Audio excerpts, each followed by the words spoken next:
Parlons. Design. Parlons. Design. Parlons. Salut, c'est Romain, bienvenue dans un nouvel épisode du podcast Parlons Design dans lequel on va parler des onboarding. On va voir comment réaliser des bons onboarding en 2020, pas des simples onboarding un peu nuls que l'utilisateur va skip sans même le lire. On va essayer de voir quelle méthode on peut appliquer, quel type d'onboarding on peut mettre en place pour vraiment donner envie à l'utilisateur d'utiliser notre application, aussi lui faire comprendre comment fonctionne l'application, lui faire découvrir les différentes fonctionnalités. Bon, déjà on va partir d'un constat assez simple. Quand on voit onboarding, en général on imagine 3 écrans avec une illustration et un petit texte à chaque fois qui apparaissent au premier lancement d'une nouvelle application qu'on vient de télécharger, et donc sur chaque petit écran du onboarding on a une petite feature qui est présentée, ou on va dire une petite idée qui est propulsée par l'application, par le service en cours, qui est mis en avant afin qu'on comprenne à quoi serve l'application. Donc nous, en tant que designer, on y est habitué, on va créer une nouvelle application, on va faire simple et logique, on va se dire on fait notre petit onboarding, on trouve nos jolies illustrations, notre petite phrase pour chaque panneau, et puis on a un joli onboarding assez classique, assez traditionnel, qui nous semble efficace. Sauf qu'aujourd'hui, les utilisateurs sont vachement habitués à ouvrir une app, à voir un onboarding un petit peu bidon, parce qu'il faut pas se le cacher, souvent on va pas apprendre grand chose dans ces onboarding.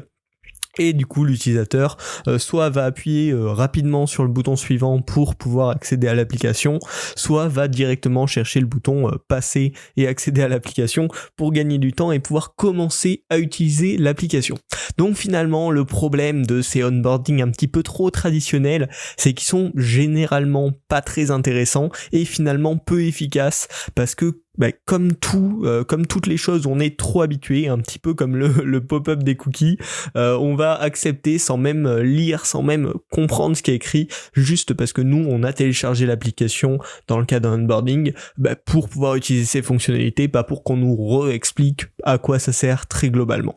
Mais c'est pas un concept à jeter, loin de là. Il y a plein de manières de les rendre intéressantes, soit en gardant quand même ce principe de petit écran de lancement qui explique des choses mais en le rendant un petit peu plus interactif, ou soit en revisitant un petit peu le principe du onboarding et en proposant une expérience vraiment d'apprentissage au fur et à mesure. Donc pour ça, je vous ai prévu 3 solutions dont je vais vous parler.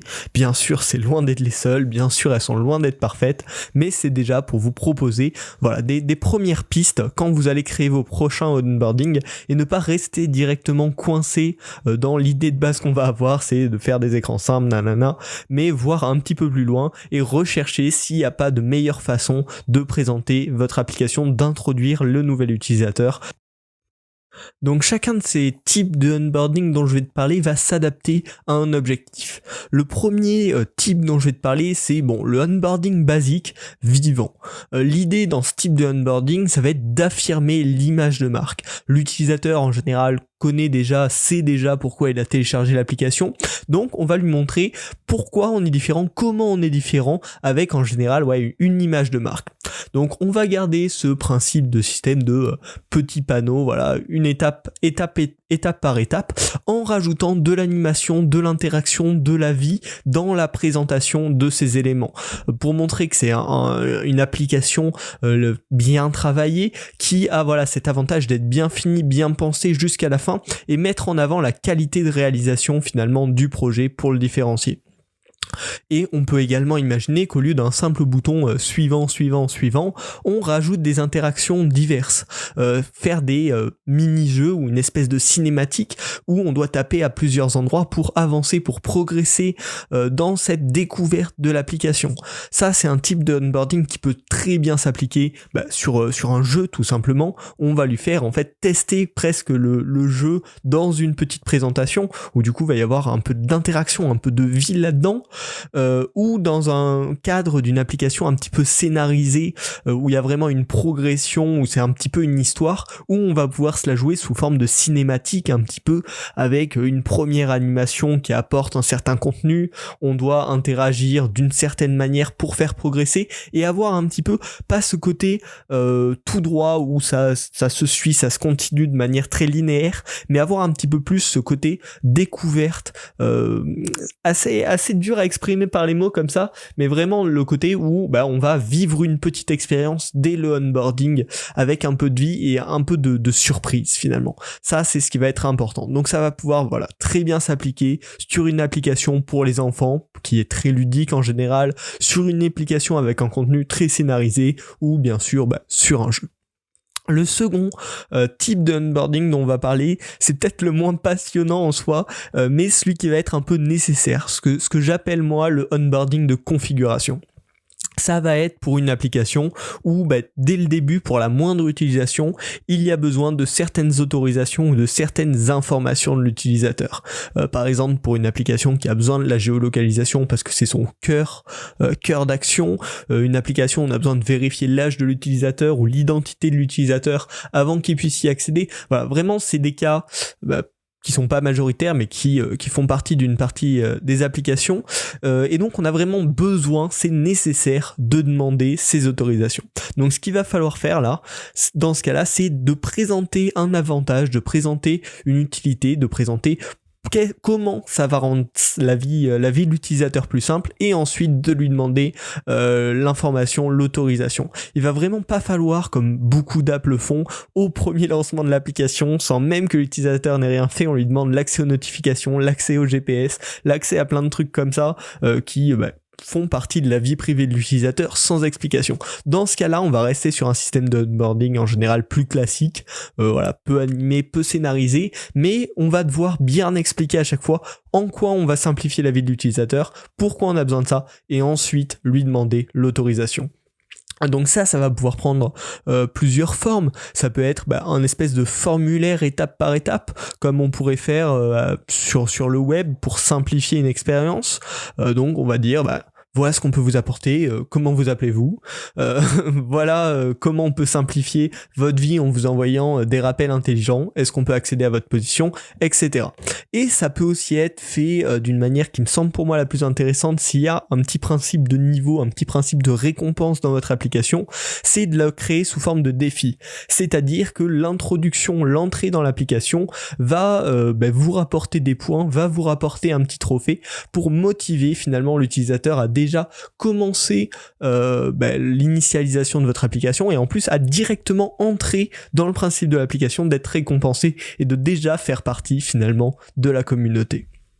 Et puis enfin, on va parler du troisième type de onboarding, qui est celui qui m'intéresse le plus, qui me semble le plus agréable pour l'utilisateur, et en même temps sur lequel il faut faire attention à quelques points très importants. Ça va être le onboarding progressif. Donc l'idée, ça va être d'aider l'utilisateur à découvrir, à visiter, à apprendre à utiliser le produit au fur et à mesure, et non pas directement dès l'ouverture. On va lui dire regarde, tu peux faire ça, et bien sûr il va être perdu quand il va arriver dans l'application parce qu'il y a beaucoup de choses. L'idée, ça va vraiment être de faire découvrir l'application au fur et à mesure. Je vais vous donner un petit exemple concret dans le carnet d'idées Ideas au carré, qui est une appli que j'ai conçue. Ce qui se passe quand l'utilisateur arrive pour la première fois, il arrive sur l'écran d'accueil classique de l'application, mais bien sûr il n'y a aucune donnée dedans vu que c'est la première fois qu'il ouvre, et du coup l'écran vide va être remplacé par un petit texte, des petites informations sur comment l'application fonctionne et par où il peut commencer pour commencer à utiliser l'application. Dès qu'il va enregistrer sa première note, sa première idée dans l'application, il va avoir une petite information sur la fonctionnalité de rappel. Il vient de noter une première idée, on lui propose, pour simplifier tout simplement ses habitudes, pour garder l'habitude, de choisir ses rappels quand il veut en recevoir, à quelle heure, comment. Et donc, au fur et à mesure, en fait, qu'il découvre l'application, qu'il utilise l'application, il va découvrir de nouvelles fonctionnalités.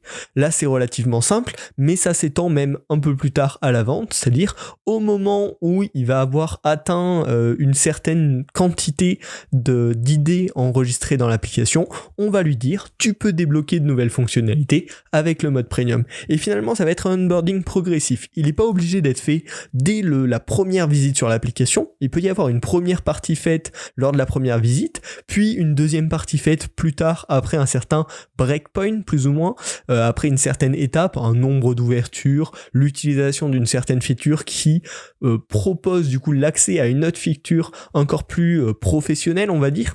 Et donc ça, c'est super bien parce que ça s'adapte très bien à une app même très complexe. C'est-à-dire qu'on va pouvoir guider l'utilisateur d'étape en étape, d'étapes simples à des étapes plus complexes au fur et à mesure sans le gêner.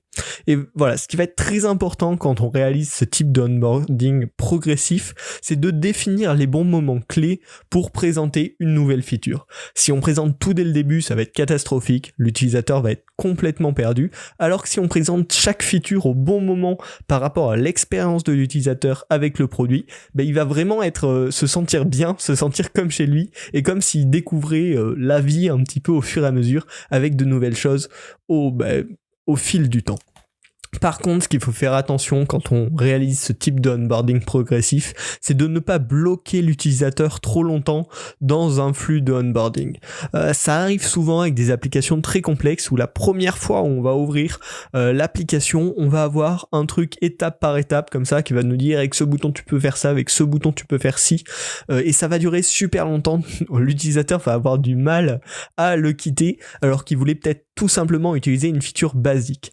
Et donc ça revient à ce que je disais de définir les bons moments clés pour présenter une nouvelle feature et pas tout présenter d'un coup. Pour moi, c'est mon préféré, c'est vachement utile dans toutes les applications un peu utilitaires, avec beaucoup de fonctionnalités, avec plusieurs niveaux d'usage, du novice au vraiment professionnel. Ça s'adapte très bien à ce cas-là, et ça permet à l'utilisateur d'utiliser l'application très rapidement en fait, et de ne pas être bloqué par des informations qui ne l'intéressent pas. Voilà. Finalement, si j'aimerais faire une conclusion à ce podcast un peu plus large que les onboarding, c'est qu'il faut éviter en général quand on design de tomber trop vite dans le préconçu. Sinon, on risque de tomber dans des choses qui n'ont plus de sens, de tomber dans des abus sans s'en rendre compte. C'est ce qui s'est un peu passé par exemple avec le hamburger menu. Ça a été utilisé, du coup tout le monde l'a réutilisé partout, jusqu'à ce qu'on se repose bien la question, on se dise est-ce que finalement c'est si bien que ça ? Est-ce qu'il n'y a pas de meilleures alternatives dans plein de cas ? Et on était vraiment tombé dans un non-sens, et maintenant on repose la bonne question, on l'utilise uniquement lorsque c'est nécessaire. C'est un peu ce qui est arrivé aussi avec les listes déroulantes, les selects dans le web, où c'est surutilisé alors que souvent on peut utiliser de meilleures solutions. Et c'est ce qui arrive un petit peu parfois, pas à la même échelle, mais avec les onboarding, on a vraiment trop tendance en tant que designer à prendre ces 3 screens d'entrée qui présentent 3 petites features rapidement et qui en fait servent pas à grand chose. Donc voilà, ce que je vous invite à faire, c'est toujours vous poser la question, pourquoi j'utilise ça ? Est-ce que c'est la meilleure méthode ou est-ce qu'il y a une meilleure alternative ? C'est pas nécessaire de toujours réinventer la roue, mais il faut choisir la bonne roue quand on design. Voilà, j'espère que ce podcast vous aura plu, vous aura ouvert un petit peu les idées à de nouvelles possibilités, et puis on se retrouve la semaine prochaine pour un nouvel épisode du podcast Parlons Design.